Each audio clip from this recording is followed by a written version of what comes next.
श्री रहदास जी अपने गिरधर लाल जी लेकर के मेड़ता पहुंचे। सावधानी से सुनना, मेड़ता जहां मीराबाई विराजती थी। अपने ठाकुर की सेवा करते थे श्री रहदास जी, और सेवा करने के बाद में फिर प्रवचन करते, समस्त गांव के लोग आकर के श्रवण करते। मीराबाई की माता जी जाती थी कथा सुनने। एक दिन मीराबाई बोली हम भी चलें कथा सुनने। माता जी बोली तू अभी छोरी है, अभी तू नेक्सी सी लाली है, तू कथा कहां समझेगी, तू रहने दे।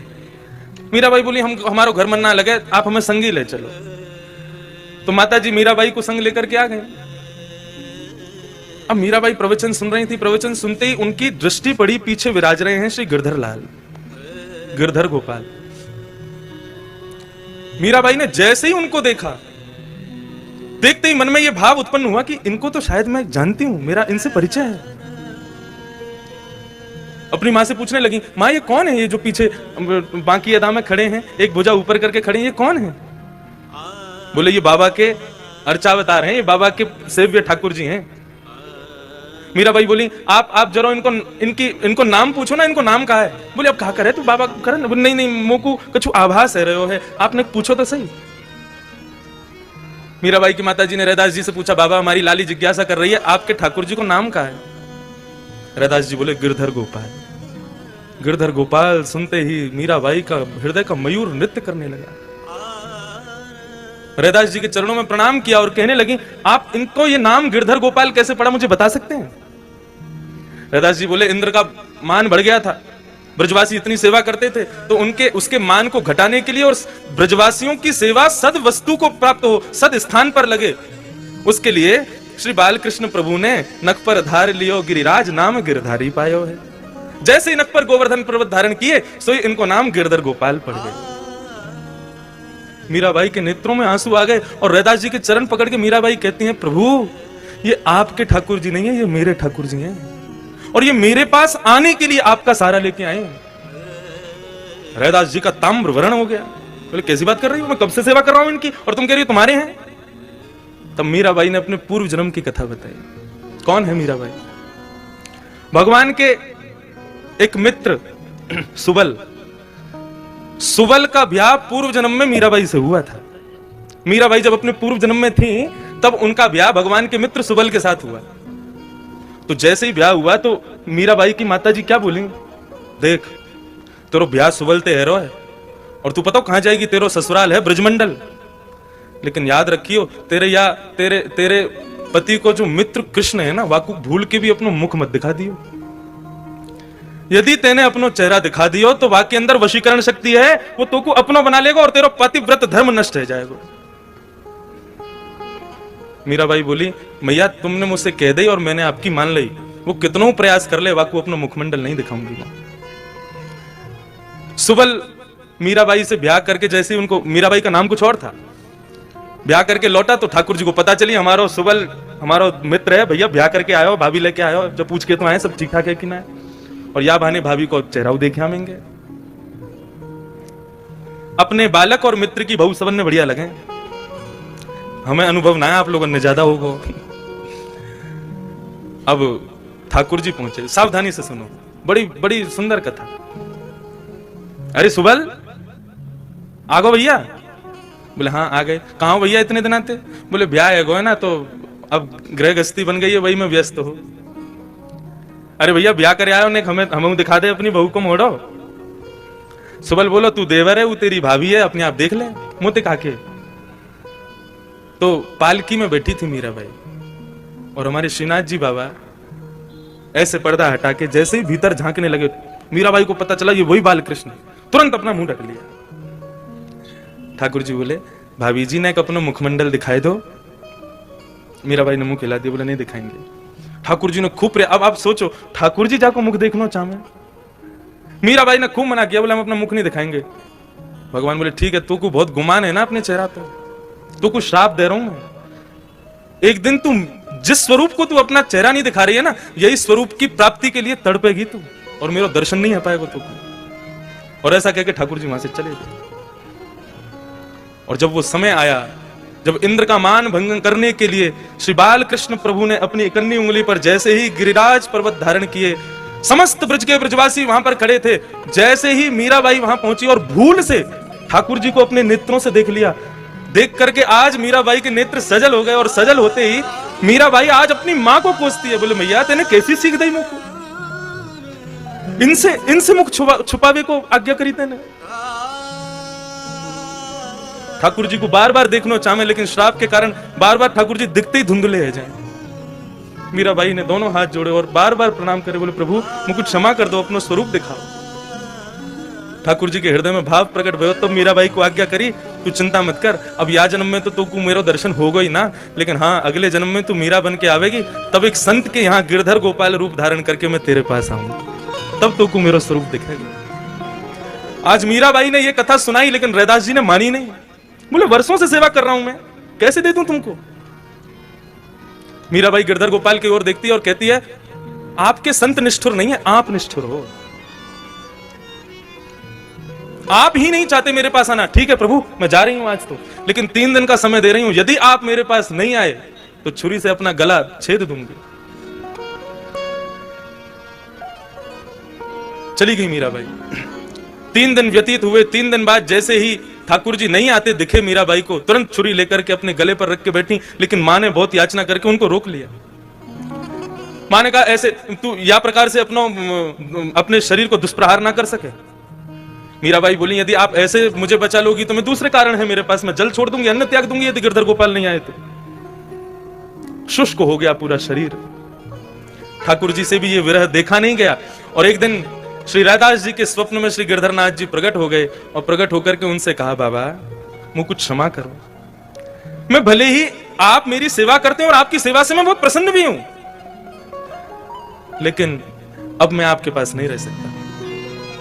मैंने ये रूप मीराबाई के लिए धारण किया है और मैंने ही कहा था कि मैं संत के माध्यम से मिलूंगा। एक संत मुझे अर्चना करके, मेरे विग्रह की सुंदर पूजा अर्चना करके पूर्ण रूपेण मुझे पर ब्रह्म के रूप में निर्मित कर देगा, तब मैं मीराबाई के पास जाऊंगा। अब आप मुझे उसी को दिया। अब जब स्वयं ठाकुर जी की आज्ञा हो गई, फिर रैदास जी कैसे रुकते। रैदास जी विचरते विचरते, अब रैदास जी के हृदय की भावना तो जो अपने सेव्य ठाकुर की सेवा करते होंगे वे जानते होंगे कि अपने सेव्य को अपने से दूर करना कितना कष्टदायी होता है। श्री रैदास जी विचरण करते करते मीराबाई के यहां पहुंचे और मीराबाई बिल्कुल अचेत मरणासन अवस्था में है। तब श्री रैदास जी ने अपने हृदय के ठाकुर जी को उनके सामने पधराया और तब ये पद गाया। मुझे 2 ही पंक्ति याद हैं, मैं बस ऐसे ही गा के सुनाऊं, सावधानी से सुनना। ले मीरा ले गिरधर तेरा, ले मीरा ले गिरधर तेरा, ले मीरा ले गिरधर तेरा, ले मीरा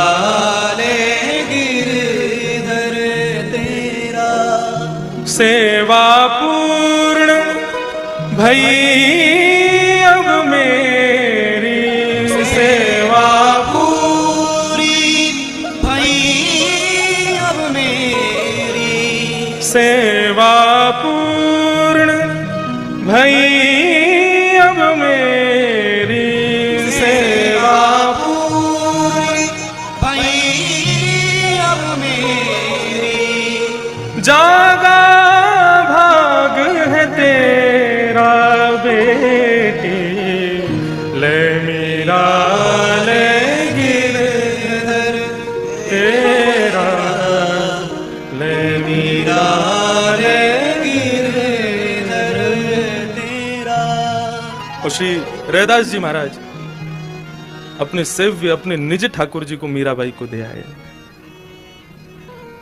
और उसी दिन इसी राजस्थान की भूमि पर भक्त मीरा का द्वितीय जन्म हुआ। ऐसी भक्ति की अलख जगाई।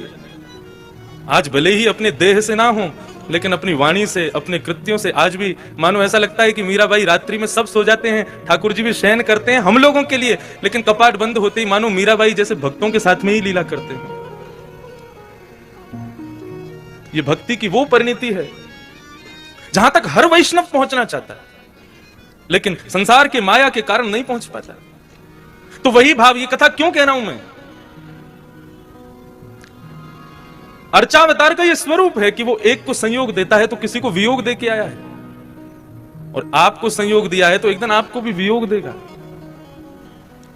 आज नहीं तो कल भले ही मेरे वंश में आगे के लोग गिरधर लाल की सेवा करें, लेकिन मुझसे तो सेवा जाएगी ही ना। इसलिए अपने अर्चावतार को जितना हो सके, अपने नन्हे से गोपाल जी या जो भी आपके घर में अर्चावतार के रूप में विराज रहे हैं, उनकी खूब सेवा करो। वे आपकी सेवा से निरंतर प्रसन्न रहें, ये भाव रखो। वे सत्य स्वरूप हैं, उनका अर्चक बदल सकता है लेकिन वे कभी नहीं बदलेंगे, वे निरंतर सत्य रहेंगे। दूसरी बात, चैतन्य है वे। हमारे शास्त्रों में वैष्णवों के लिए 2 अपराध बताए गए, भगवान से विमुख होने के 2 अपराध। और वो 2 अपराध कौन से हैं?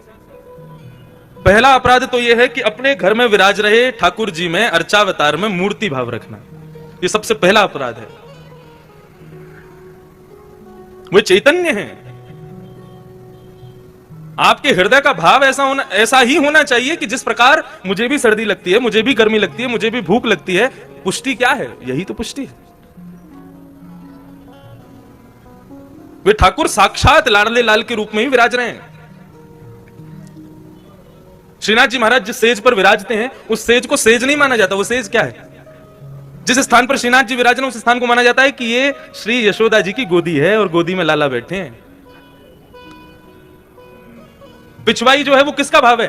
जो पीछे हम मसनद लगाते हैं, ऐसे श्रीनाथ जी की भी मसनद लगती है, ठाकुर जी भी पीछे अपने पिछवाई तो रखते हैं सहारे के लिए। तो उसको हमारी दृष्टि में तो वो दिखेगा कि ठाकुर जी सहारा ले रहे हैं, लेकिन वो भाव क्या है? बोले ये यशोदा जी का पेट है, जैसे बालक गोद में बैठता है ना, पीछे कमर लगा के मैया के, ऐसे ठाकुर जी बैठे हैं। ये सब भाव ही तो हैं।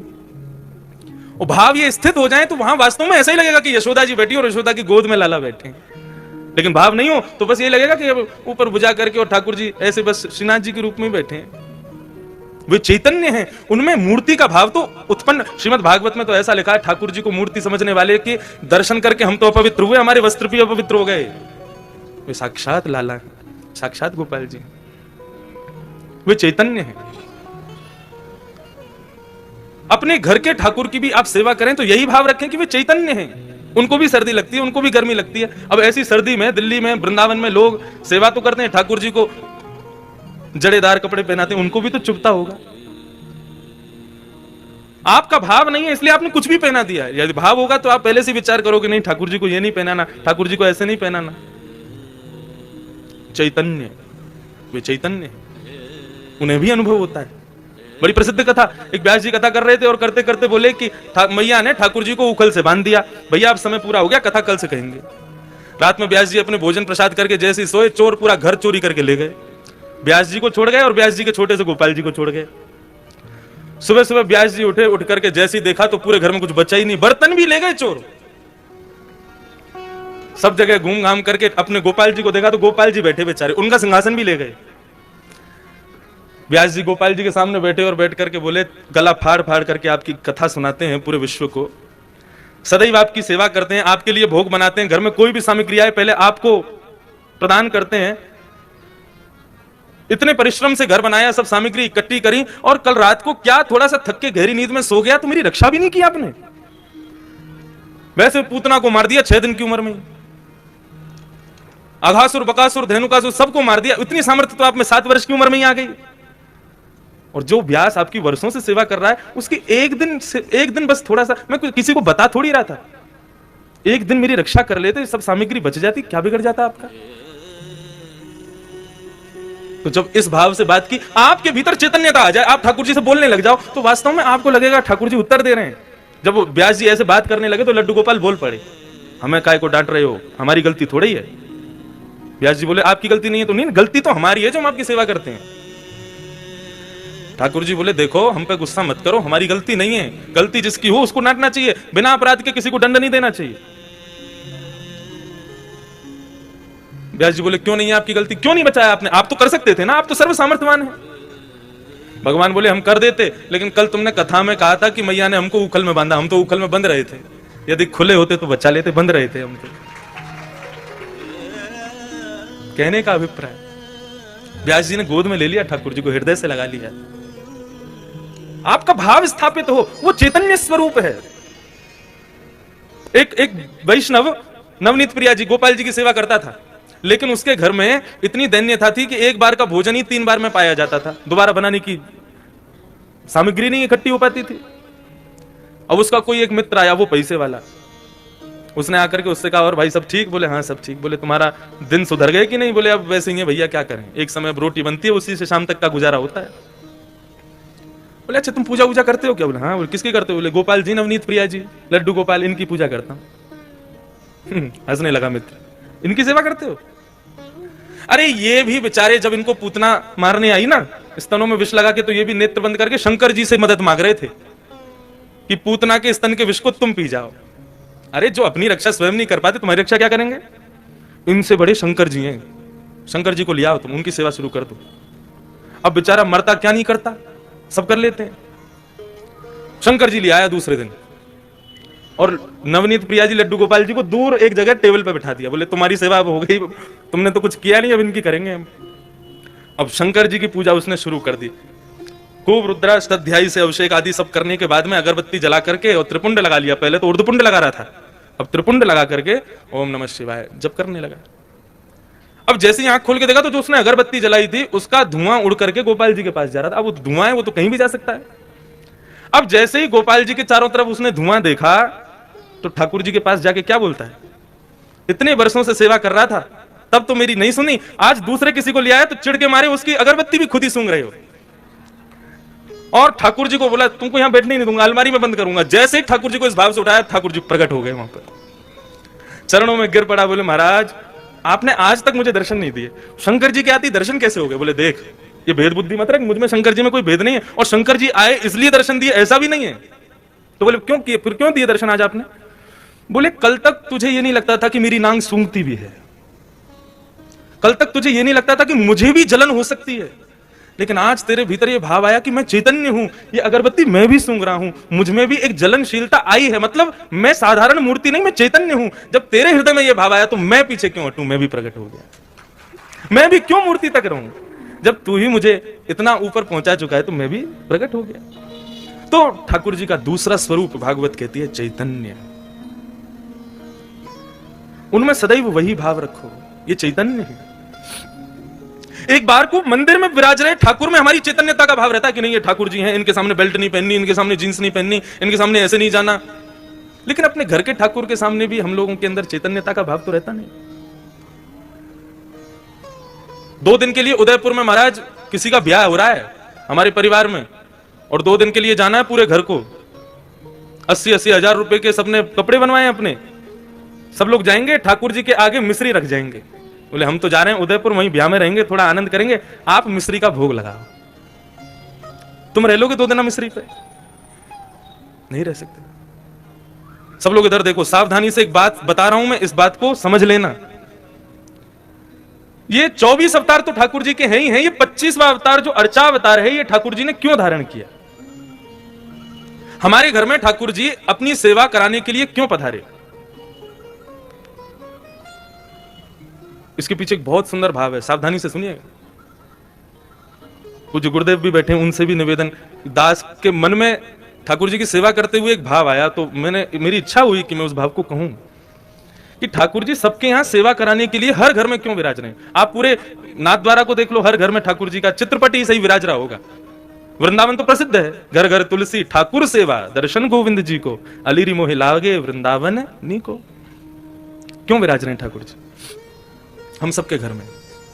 देखो हम लोग जब वैकुंठ जाएंगे तो यहीं, कोई रोक तो रहा नहीं हमको, एक ना एक दिन सबको जाना है वहां पर।